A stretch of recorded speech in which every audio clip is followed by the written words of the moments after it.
You're listening to Lifestyle Business Radio. When it comes to success in life and business, it matters who you take advice from. So let's get better acquainted with one of the hosts, Mayumi Moeller. Mayumi is the quintessential cosmopolitan success story. Born in Japan and raised in the United States, Mayumi's Japanese and African American heritage has helped her learn how to connect with people from highly diverse cultures and backgrounds. Following her coursework at the University of Washington, Mayumi pursued a career in modeling, working professionally in major metropolitan areas throughout the United States and Europe.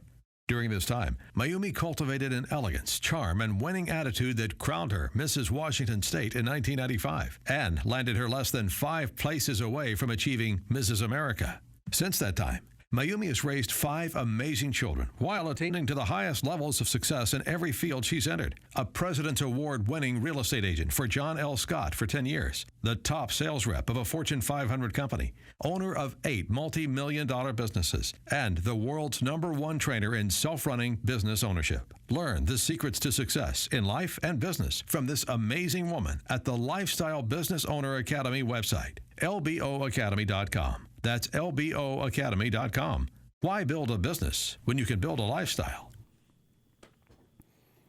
Why build a business when you can build a lifestyle, And this is key. So let me talk a little bit about our LBO Academy. You guys, we have been getting great response. Thank you so much for our free videos. You go to lifestylebusinessowner.com and you can download 4 free videos. So every week, we send you a new video about business, and we've been getting wonderful feedback. And then the Academy, it just digs deeper. So if you're interested in learning how to buy a business, grow profits, and make it run without you, go to lboacademy.com and sign up today. Yeah.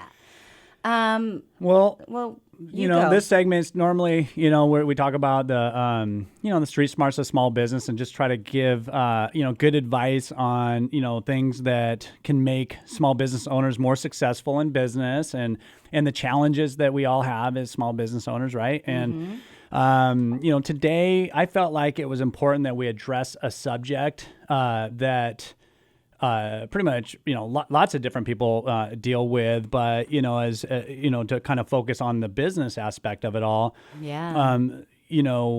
It's something. It affects 300 million people. Yeah. We're talking about, depression, anxiety, things that people that are very, very successful and have done great things in their lives are committing suicide over, right?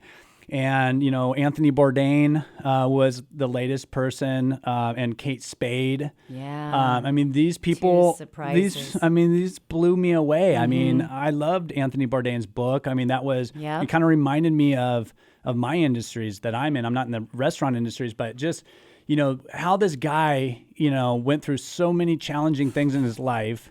And then became so darn successful, and how he still and was living the life, traveling, eating. What we all think on the outside as living the life, right? Right. And so this is why I wanted to talk about it, because there's, I think that our #1 goal in our life should not just be, I want to be really successful and have a lot of money, right? And we all think like that's going to make us happy. But I think that everybody should really have that #1 thing in their life is to be happy, to truly be true to themselves and do only what makes them happy versus what they think, they need to be doing or what other people want them to do. Right. And in business, that's kind of where we got to in life, right, Mayumi? Absolutely. Where we decided that, we're not gonna do things just to do them and to go through the grind and we want balance. We want life balance. Yeah, balance. And that's what it's created my happiness. I know personally, and I'm sure Mayumi, you're the same way. Absolutely. And so it's like the thing is, if you think that I get that next big nice car or house or have all this certain amount of money in my bank account, you're going after the wrong thing, right? Unless that is what's truly gonna make you happy. I know that Anthony Bourdain, I was reading something that he never even saw his family like 5 days out of a month. Yeah. I mean, I can't imagine that. Yeah. And I can't imagine that he was happy with that. And I'm not saying we don't even know why he did it, right? We don't know why Kate Spade did it, but she didn't want to tell anybody, right? Kate Spade didn't want to tell anybody because she didn't want to hurt her brand. Right. And so she didn't get help. They do. It's because of depression and anxiety. I mean, that's why.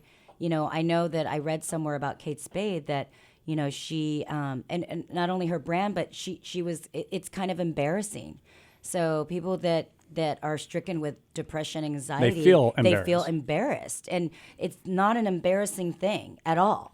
No, so I think, for one thing, we want to definitely put out there the National Suicide Prevention Lifeline that's out there. If you ever have just, these horrible feelings, you're not happy with your life, where it's going, there is help out there. There's people that, do really care about, giving the tools to get through those times, right? And so this National Suicide Prevention Lifeline is 1-800-273-8255. They're available 24 hours a day. They also have a chat option so that, if you don't want to pick up a phone and talk to somebody because maybe you're feeling scared to do that even or embarrassed about doing that, you can chat with them and do it very confidential. Everything that you do can be confidential, and you just want to get help. If you're feeling weird or feeling not right, there's always help out there. There is. And it doesn't have to be family members. I'll give you some statistics that I pulled up this morning, which are really interesting to me because now that we're looking into this and, but 300 million people around the world, they suffer from depression, and 16.2 million adults in the U.S., which is 6.6% of all adults in the U.S., have experienced some type of depression or anxiety.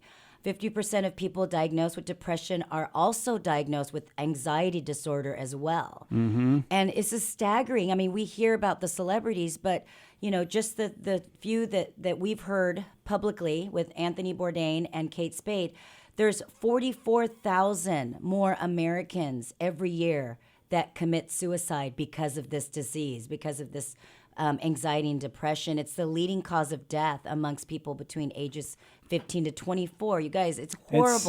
It's sad. It's horrible. And one thing I want to let everyone know out there is that, the thing is if you're feeling this way, talk to your friend, family members, go to the Lifeline, Suicide Prevention Lifeline. But because studies show that a combination of talk therapy, so that's one-on-one therapy with a psychiatrist, and medications can be the most effective way in treating depression and anxiety. Doesn't mean that something's wrong with you, that you don't need to be embarrassed about it. It is just an imbalance, and with medication and talk therapy, you're going to be able to get through this process. Exactly. And, I know that through my life, I've suffered through a lot of anxiety, right? Yeah. And I know at one point of my life, I was at a level 10 of anxiety. I was having panic attacks like every day, multiple times a day. I had a lot of stress going on in my life. This is before I met Mayumi. And I know that I went out and got a medication to help my anxiety. And I got to tell you, I went from a 10 to even keel. Yep. And it saved my life, I think. I didn't have a depression issue from it, but that could have led to depression, right? Because I was so anxious about everything, and having that medication was something that really was wonderful for me, and getting through that. And then I got to a point in my life that I was able to, after a couple of years of kind of like life settled down a little bit more, I stopped becoming anxious. I didn't need that medication anymore. And that was, some people don't ever get off of it, and that's fine, right? That's fine. But just know that that's not a bad thing, and it's really wonderful if you're really struggling with things. And it might not just be the first medication that you try. That's true. I did 2 different ones, and the first one gave me some side effects. So exactly. So make sure you are vocal and verbal with your doctor so that they know the right medication and what's going to be the right fit for you. And not everybody can get through their challenges on their own. You know, Right. having somebody to talk to. I grew up, my stepmom's a counselor, and you know, there's been a lot of things that have really helped me just by going to a counselor and talking. So let's kind of talk about how business it can really, you know, get to you. You know, if let's say you have a business and you're not being as successful as you want it to be, or you're having challenges in that business, and it's creating all this stress and anxiety, you need to take a step back, right? And realize that that's not, you don't want it to be forever like that, right? So sometimes even in business, it's worth walking away, being done, and moving on with life, and knowing that you're going to the next stage in life, and failure is not always the worst thing that can happen, right? Absolutely. And I've done it. I mean, I've closed down businesses that weren't successful, and I lost a house in foreclosure. And I remember the day I did that, it felt so good. I mean, I was like, you know, like my life all of a sudden became free again, right? Yeah. So try to get that way in your head, that nothing is so big that you can't move away from it and make a change in your life. So, yep. And then I have some simple steps to helping you create your work-life balance. Oh, and good. so, you know, you guys, you know how they say, oh, you don't need to sleep. You don't need to know what day of the week it is. Just go, go, go. No. Yeah, no. that's just creating You've got anxiety. to make sleep, relaxation, and breaks. You have to take breaks throughout the day, Sorry, Gary Vee and Grant Yes. Cardone and your guys' insanity, because that is not going to make everybody happy. You know, I saw a kid, you know, cry because he was told by Gary Vee that, hey, you know, you don't have to do this or that, you know, and it just relieved all this pressure off of him, you know, because I mean, obviously these influencers that are out there are making us think that you have to work 24/7 to be happy or to be successful. And if you're not, then you're not going to be. Right. And so another few things is have your priorities of life clearly identified and schedule work time, right? You schedule it anyway. So now you're going to schedule the same time for your family and your friends and for yourself. And then also setting work boundaries. We are really good about that. So if you don't want to talk to people after 5 o'clock, 6 o'clock, whatever your time is, make sure you set work boundaries. So stay tuned for our Ask Aaron segment. This is where business people across the world write into us and ask us about the street smarts of small business. If you missed any of our show today or would like to listen to any of our previous shows, go to lboradio.com. Also, make sure you follow us on The Lifestyle Business Owner on Facebook and Instagram. And you can also listen to The Lifestyle Business Owner Show anytime, anywhere on lboradio.com. That's lboradio.com.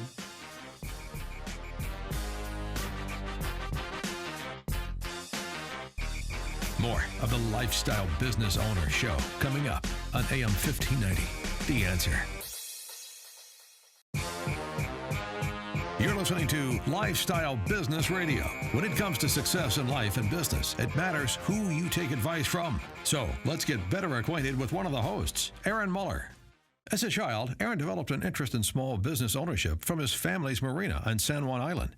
From the start, Aaron was driven to seek out business opportunities and attain entrepreneurial success. His very first business venture was catching and selling shrimp at the docks when he was only 10 years old. While his peers were preparing to enter 7th grade, Aaron opened a bumper boat rental company, catering to San Juan's ample tourist traffic. Aaron's first real job came in high school, but by the time he graduated, he had earned enough to purchase half the company. Over the past 30 years, Aaron has gone on to start or buy over 20 companies in the Pacific Northwest and now owns 8 multi-million-dollar businesses. Aaron is the world's premier trainer in self-running business ownership and author of the Lifestyle Business Owner book, which lays out the principles for making a 6-figure income by working as little as 5 hours a week. Learn how to achieve your goals from this phenomenal business mind at the Lifestyle Business Owner Academy website, where you learn all kinds of amazing business knowledge. Visit lboacademy.com and take your life in an extraordinary new direction. That's lboacademy.com. Why build a business when you can build a lifestyle?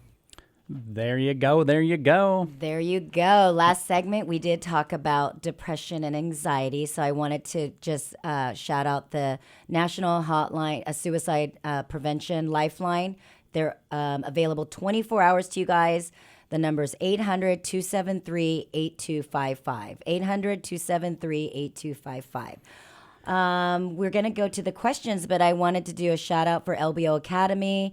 It is just going great. We're getting great feedback. So make sure you sign up for LBO Academy, or you can go to Lifestyle Business Owner and download our free videos that we have for you. Just little teasers. Go get them. And then, but you might want to just start out by getting my book. Yep. Absolutely. Called The Lifestyle Business Owner. You can get that on Amazon, digital download. Yep. Audible will be done sometime once my publisher gets it done. Yep. They say 30 driving days. me nuts. Well, they say Ish. that, but, could be like 60, 90. And you can get it at your local bookstore. Yeah. I actually have gone to our local bookstores, and some of the bookstores don't have them on the shelf, but all you have to do is they have them, just request it, and they will bring it into the store. Yeah, do that, man. Do that actually helps me out a lot, Yeah. too. So it'll get it out there even more. Okay, so let's get to these questions. All right, let's do First it. question is from Sam, Fairfax, Virginia. Favorite way to follow us is Facebook. I'm starting a new business to sell a unique product I've created. Ideally, I would like to get some patent and trademark protection, but it will cost tens of thousands of dollars on attorney's fees, and I am short on funds. Is it better to get the patent and trademark protection first before selling the product? First question. Or should I go to market without the intellectual property protection, prove that people want to buy my product first, and then get the intellectual property protection at a later date? This is good, good questions, because I think that we're all, we always think, oh, if I get a patent on something, I'm going to make millions of dollars, and because I have a patent, right? Or I'm going to trademark this thing or here or there or whatever. If you have a unique product that it's not to market or anything like that, I'm going to tell you right now that most places, most competitors or other people out there don't really care about it. They don't know it's successful or if it's going to be successful or not themselves. And so once you start getting discovered from, sales, let's say you start selling something on Amazon, there's all kinds of places to find out how many products you're selling, right? Like at that place. And then people also look at like, oh, is that at the store or wherever, and so then that's when you get copied, and that's when people start, putting counterfeit stuff out there or whatever, right? Or copying your product, and then they trademark it and patent it. But my opinion is, especially if you don't have the funds to do it, right? These big companies have millions and millions of dollars to just throw at patents right off the bat. That's what the first thing they do. They do a patent. Okay, we don't all have that ability to do that, and so I recommend get some momentum going on that product, get some sales going. Then build up some money, but also build up some demand, because it takes a while. When you bring a product to market, it took us 4 to 5 years just to bring this one product to market. And that was a big rude awakening for me as a business person, going, whoa, this is really difficult. It doesn't matter that I have the best product out there. Nobody cares. Nobody knows about it. It's an unknown, unless I want to spend hundreds of thousands of dollars of letting people know about it, right? So what I recommend doing is spending that money that you might be spending on patents and trademarks and put it towards the marketing, get some momentum, then start applying for those patents and trademarks. And sooner than later is always good, but it's still not even going to protect you that much, because if you got somebody in China that wants to do it, they can do it. Yeah. And how are you going to go after them? Unless you have millions and millions of extra dollars to try to find these people. So it's probably not the best use of funds, in my opinion. Yeah. In the beginning. That's good. Good advice. Okay, so the next question is from Mary from Issaquah, Washington. Local girl. Hey, Mary. Favorite way to follow us is YouTube. So we are thinking about launching a new business venture, and we want to find out if people want to buy this product before we commit a lot of money to importing it. What advice do you have when it comes to market research? First question. And then, do I have to hand out surveys asking people if they would buy this product and how much they would pay? Second question.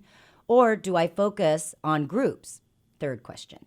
What do I do to find people to interview? Where do I go to find people to interview or to fill out these surveys that I have? Okay, well, I don't have tons of experience in this. I have brought a product to market where I did hire a company to do some of this stuff, and I just want to say it was the biggest waste of money I ever spent. Yeah, it was. And it didn't tell me anything, and their advice was worse than it was crap. It wasn't even advice. It was bad advice, and I actually did the opposite of what they said, and I was more successful that way. So I don't know. Everyone's an expert in something, and again, most people that are writing these questions in like this are saying, they're not these huge companies. Right. They wouldn't be asking me right now. So I'm assuming your funds are limited, and you got to be smart. It's like that guerrilla marketing mentality. You just have to do things inexpensively in the beginning, and then try them and see how they work. So let's just say you have a product that you want to bring in, and you're not sure if it's going to sell. You could ask a million. I'm not going to say a million people, but you could ask a big handful of people, and it doesn't mean that that's going to tell you whether or not the product's going to work or not, right? And you could give them the sales job and everything else, and then there's, oh yeah, I'd buy that. But I say take a plunge by the bare minimum that they'll allow you to buy. So like in my case, I had to buy up to 5,000 units, right? And I couldn't do less than that. I wanted to try out 1,000, so I had to make an investment of 5,000 units of a product, and it paid out. But it paid out over time. I mean, it took a long time for that to actually sell through all those products in the beginning. It's worth it. It's worth trying it like that, just try to get the minimum amount, put it out there on the market, however you're going to sell it, what your plan is there, and see if it sells. And it doesn't sell in, the time frame that you're hoping for and everything, then move on. Yeah. Next. Yep. Yep. That's great. Okay. So Trin from Phoenix, Arizona, favorite way to follow us on Instagram. I've seen people who are successful at brick and mortar businesses and people who are successful in e-com business. It's rare for me to see people like yourselves who are successful at both brick and mortar and e-com businesses. If you had to pick between owning a brick and mortar business and owning an e-com business, which would you prefer to own and why? Wow. I don't know. I mean, we like them both. I know. E-commerce businesses are can be a lot easier. Yeah. And maybe even more profitable a lot of times if you get the right one, right? And you don't know what the right one is always, but you won't know if you don't try. And then, but there's also a lot of uncertainties in that industry. I like having the brick and mortar because it's really a touchy-feely type thing, and I can see it and I can grow it over time, and it's more traditionally, built, and can be more stable in ways. But I mean, it's whatever you want to do, really. I mean, yeah, I can't pick one and just put action to it. Yep. Right. There you go. Thank you all for listening to the Lifestyle Business Owner Show, where we talk about the street smarts of small business. If you missed any of our show, make sure you go to lboradio.com and you can listen to us anytime, anywhere. Again, we want to thank Ben, the owner of Product Fuel, and he's also an Amazon sales. It's an Amazon sales consulting company. And man, he had some great ideas and advice. And man, go look for him. We'll see you next week. And make sure you always submit your wonderful questions to Ask Aaron at lboradio.com. And make sure you follow us on Facebook and Instagram at The Lifestyle Business Owner. We'll see you next week.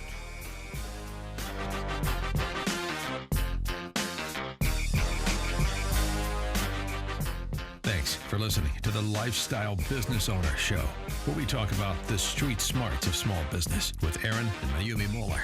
You can submit your questions to be answered on the show at lboradio.com. That's lboradio.com. Join us every Saturday afternoon at 4 for the Lifestyle Business Owner Show, right here on AM 1590. The Answer.